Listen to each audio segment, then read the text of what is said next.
இந்த பேஷண்ட் அவங்க lower molar பெயினோட வந்திருந்தாங்க. அவங்க எக்ஸாமின் பண்றதுக்கு வாய் திறக்க சொல்லும் போதே வாய் திறக்கிறதுக்கு பயந்தாங்க.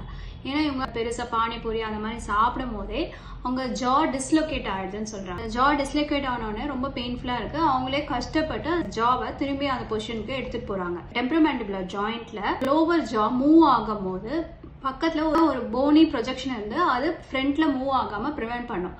பட் இவங்களுக்கு அந்த போனி ப்ரொஜெக்ஷன் கொஞ்சம் தேஞ்சனால அது அடிக்கடி ஃப்ரண்ட்ல வந்துட்டு லாக் ஆயிடுது. திரும்பி போக முடியாம அவங்க வாய் ஓப்பன்லயே ஸ்டக் ஆயிடுது. இதுதான் ஓப்பன் லாக்னு சொல்லுவோம். இந்த மாதிரி டிஎம்ஜி டிஸ்லோகேஷன் அடிக்கடி ஃப்ரீக்வெண்டா நடக்கிறதுனால இதுக்கு எதுவுமே ட்ரீட்மெண்ட் இல்லைன்னு நினைச்சிட்டு அவங்க பெருசா எதுவுமே வாயை திறந்து சாப்பிடாம ஹார்டா கடிக்காம அப்படியே மெயின்டைன் பண்ணல. அவங்களால சரியா கூட பிரஷ் பண்ண முடியல. பிரஷ் பண்ணும்போது ரொம்ப திறந்தா கூட ஜாயிண்ட் டிஸ்லோகேட் ஆகிட போகுதுன்னு நினைச்சு சரியா பிரஷ் பண்ணாம அவங்க பல் ஃபுல்லா மோலாஸ்ல சொத்தையாயிடுச்சு.